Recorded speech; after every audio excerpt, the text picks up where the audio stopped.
2, 1.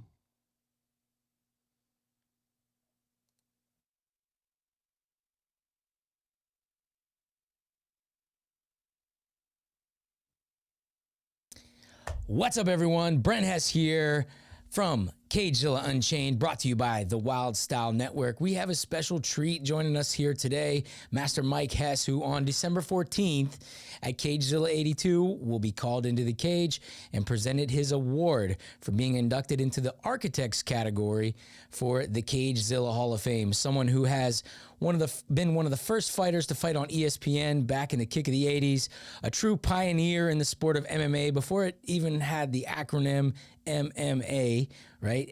Has trained extensively with the likes of Rickson Gracie, Dan Inosanto, one of Bruce Lee's coaches, Grandmaster Jun Rhee, and many others. Ultimately gathered all the best, most effective techniques and created MiKiDo back in 1982, possibly the first mixed martial arts gym in the DMV area around here. He's also a record-holding coach, 135 national and team title belts. He also happens to be my father. Mr. Hess, how you doing today? Thank you for joining us. Doing good. How you doing, son? Hey, doing good. Doing good. Now, I guess there's no better place to start than the start, right? So tell us a little about what got you into martial arts, some of the important influences along your journey, and ultimately what led up to the creation of MiKiDo. Well, I started martial arts when I was 17 when I joined the Army. And from there, I just fell in love with martial arts. And I was doing basically Taekwondo and karate at first. And after that, when I got out, I moved up to Washington, D.C. and started fighting on ESPN, the kick of the 80s with Master Jun Rhee. And I did that for a while. And then as the years went by, I started to realize I wanted to, blend the styles. And, everybody thought it was not a good idea to blend in judo and wrestling and boxing with karate and taekwondo, but I was doing it. And so as the years went by, I started training fighters and my fighters started winning. And so I realized that I was doing something right. And so I just kept blending the styles until one day I come up with a name. I just said, well, I want to be unique. I don't want to just name it, a certain name. So I named it MiKiDo after my name, Mike's Powerful Way. And so, since then we developed everybody's powerful way when they study it. So, we was more or less working on the spiritual and the physical aspects of martial arts and also trying to, blend in different things. And it seemed to work. And I took a lot of criticism from a lot of the top masters in the area, but I just kept doing it. And, I'm glad I did now. Yeah, no, obviously you had a vision and kind of creating that vision and kind of seeing how it unfolded and how it has unfolded really must be something to you. Now, I know personally that you were organizing some of the first MMA events that anyone had ever seen.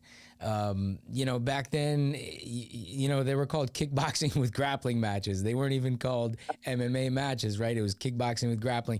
Tell us a little bit about the vision that you had when you created those events, maybe what you learned from doing them, and just in general, what you remember from them. Well, I would rent a building or I would have a gym, a gymnasium or anywhere I could find a space, and I would just print out some flyers and invite schools to come and fight us. And so it was kind of crazy because back then nobody knew what it was, what we were doing, mixed martial arts. And so I would just put my team against other teams. And, I was experimenting, of course. And we would do basically kickboxing with takedowns and, a little ground and pound. And, if somebody was getting beat up, we'd stop it, of course, or they could tap out. And that's kind of how it got started. I was doing it way before, the UFC came around. Yeah. Yeah. Yeah, you were doing MMA before that term. Even everybody even knew that term. I remember we were just calling it kickboxing with grappling. Kind of Yeah. just hey, start it on the feet, and then if you wanted to take it to the ground, you could do it. And Yeah. wow, what a visionary! Now, rewinding a little bit further back? Can you think about yourself fighting on ESPN or maybe in some of your stick fighting championships? Can you think back and remember some of the emotions that you felt? It'd be good to hear from you, just whether that's getting to the arena or kind of in the back warming up or maybe even walking out to the ring. Share with us a little bit about some of your emotions and kind of what you remember from that time. Well, I was like probably everybody else, nervous or scared, whatever, going into an event against a guy that I don't know. And, I fought in bare knuckle, I fought in stick fighting, and then I fought with gloves on in the ring, Yeah. on ESPN. So I just like fighting and I just kept putting it together. And then eventually I ended up being an instructor and developing students. And my students started, winning and, tapping people out and beating people. So I figured, well, maybe I'm doing something right. And I just kept going. And, over the years, I've won 135 titles and numerous gold medals and championships. And, so I just wanted to help people basically because most of the kids I was helping was either going to get in trouble doing something else, on the streets or whatever, or not doing good in school. So I just used it as a tool to help the kids. Basically, that's what I was doing in the beginning. That's awesome. Now, speaking of helping and influencing, what advice would you give to maybe some young up and coming athletes who are just starting out? What kind of maybe trying to get into their martial arts journey and possibly thinking about competing one day? What kind of advice, what kind of encouragement would you give them? Well, first of all, find a good coach and find somebody that cares about them, and then listen and follow instructions, and eat and sleep good.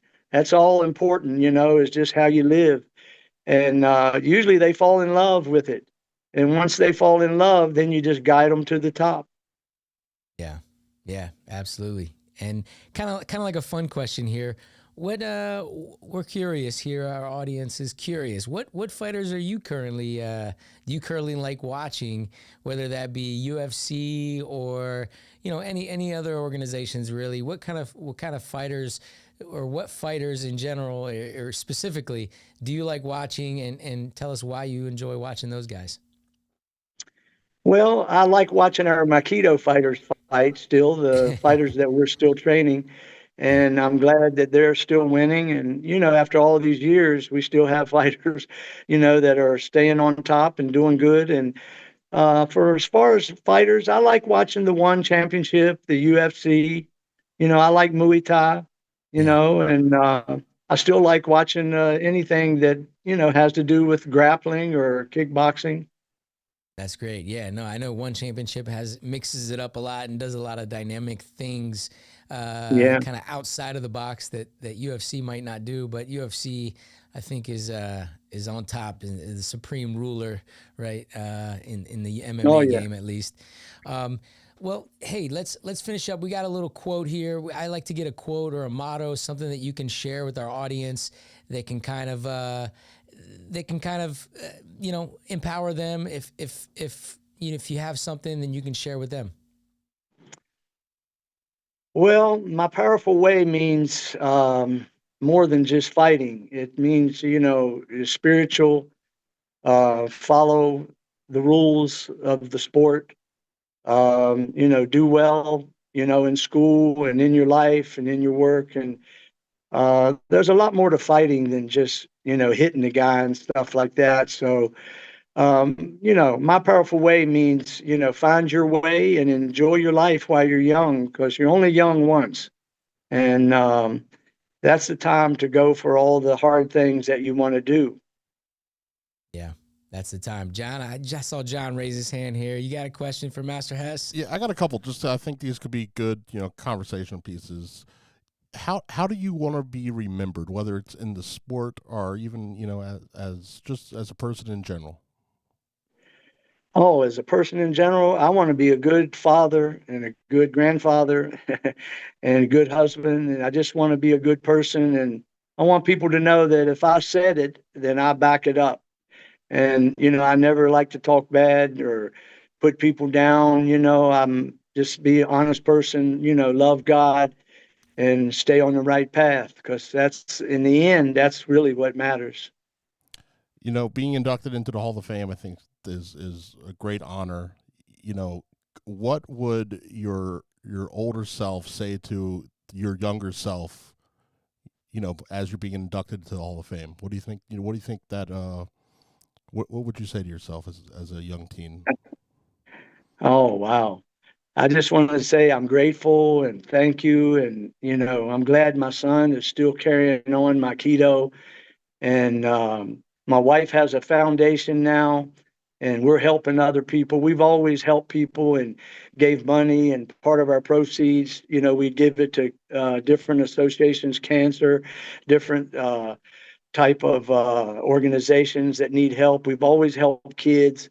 That's how I'd like to be remembered. That the MiKiDo Foundation is staying alive and still helping people. And one last question for me, if you don't mind. Um, what life lessons would you like Brent to, carry forward from things you've taught with MMA? Oh, he's already doing that. He's a good person. He's just honest. He's nice with people. Everybody likes him. And so he's already doing that. He's a good father, a good son, and I couldn't ask for more. I have a great family. My wife, she runs the foundation. My son and my daughter, they're multi-time champions, and now they have kids. So, they're doing everything just right. That's awesome. Yeah, no, I know you and Miss Hess do awesome things with the foundation. You want to tell us a little bit about kind of what you guys do there specifically with the foundation, and kind of how that, I know you guys are helping both kind of youth and underprivileged youth and mothers, young mothers, both here in the United States and South America, Central America. Tell us a little bit about kind of what you guys do there. Yeah, we try to raise, well, we spend our own money too, but we try to raise funds to help kids, mostly kids, mothers, people that's poor, trying to keep kids off of drugs. We buy supplies, school supplies, and we've went to other countries and bought, pencils, paper, simple things that kids don't have, and we go in and we try to help them. We get clothes, toys. We do as much as we can, for just a small family. And is if people help us, we can do more, and that's what we're trying to do with the foundation. Right. Yeah, no. So speaking of that, you guys can follow the foundation on MiKiDo Foundation on Instagram. You can also donate if you want on MiKiDoFoundation.org. You guys can help out, and really a little bit goes a long way there. Appreciate you sharing about that experience. And I know you don't have too many social medias and things like that. Usually at this point in the show, we say, hey, everybody give us a little, give us a way that we can follow you and show you a little love online. I know you're not too big into that, so I'll help you out here. You guys can follow him on Instagram at MiKiDo Master, his personal there. And if you want to follow MiKiDo, the MiKiDo Gym, it's MiKiDo Inc. And Master Hess, Dad, thank you for joining us here today. I appreciate you taking a little time out of your day and joining us. We're certainly looking forward to seeing you on December 14th at Cagezilla 82. Make sure you guys are in house. You guys can come and give him a hug and take a photo with him if you want. And he'll be in the house meeting and greeting people. Once again, thank you for joining us here today. Oh yeah, thank you so much, everybody there at the that's come from Operation Octagon all the way to Cagezilla. Thanks so much. Yeah. No, I know you were there back in the day, and you were dealing mostly with art, kind of the Yeah. creator, right? The creator of Operation Octagon, leading up to Cagezilla.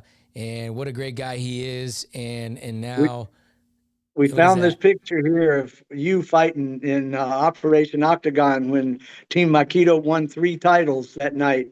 And from Hey, there, yeah, Operation Octagon. look at And that. yeah, and we even fought in the first outside event in the That's right. fairgrounds down in Manassas. And That's right. so, yeah, it's come a long ways, and real proud of Cagezilla now with all they're doing for the athletes. That's awesome. Yeah, that's awesome that you're getting the recognition now that you deserve because, you know, a lot of the pioneers of the sport, the architects, right? That's why you're getting the architect award there. People can't forget about that. You know, people we can't just move past that and you know, we got to always keep in mind who started the sport around this area. So, yeah. That's the advertisement when we went to the first 4 UFCs. This is the MiKiDo family That's right. advertisement that we were in their magazine. So this is back in the day. You can see number 2 on there. We attended the first 5, so with the Gracie family. Wow, And you so on the cover of the UFC program. Show that again. yeah, On the inside cover of the front the cover inside cover, yeah. was the MiKiDo family, huh? Yeah, that's the MiKiDo family right there. Your picture and me and my wife and Maria and Nicole, and we were training with the Gracies, and we sat in the front row in the first 5 octagon. I mean the UFC fights. So there it Yeah, is, right there. that's awesome. Yeah, I know Miss Hess was the first ever translator Yeah, she was the the first translator. UFC, and you know, she was translating for Hoist in the cage with Helio and stuff. So that was wow, what a blast from the past, and what an amazing experience that was. Yeah, time flies, and I just can't believe that we were there. And now look at the sport, and all that's happening. And so I'm very proud of my keto family, and everybody that's been involved with us. And I'm always happy helping kids. If I'm Yeah. helping the families and kids and teaching people self-defense, I guess that's what I was meant to do. Yeah. Yeah. No, it always seemed like you had a bigger purpose in martial arts versus just the punches and the kicks. You know, I know that you enjoyed that and you enjoyed competing and you enjoyed having champions, but it was always something bigger there and a bigger picture, and it boils Yeah. down to kind of just being a good person. And I think that's what you tried to convey to not only your inner circle but just everybody around you. So that's amazing, and that's once again, very, very deserving of the award here coming up on Cagezilla 82, December 14th. We're looking forward to have you in-house in a special seat, and they'll be calling you up in cage to receive your award. So thank you once again. We appreciate you joining us here on this interview. Everyone, make sure you're picking up tickets. Cagezilla.com for Cagezilla 82 on December 14th. And once again, Brent Hess with Cagezilla Unchained. Thank you all for joining us here today. Much love and respect. Signing off. Until next time. We'll see you guys soon. Thank you very much.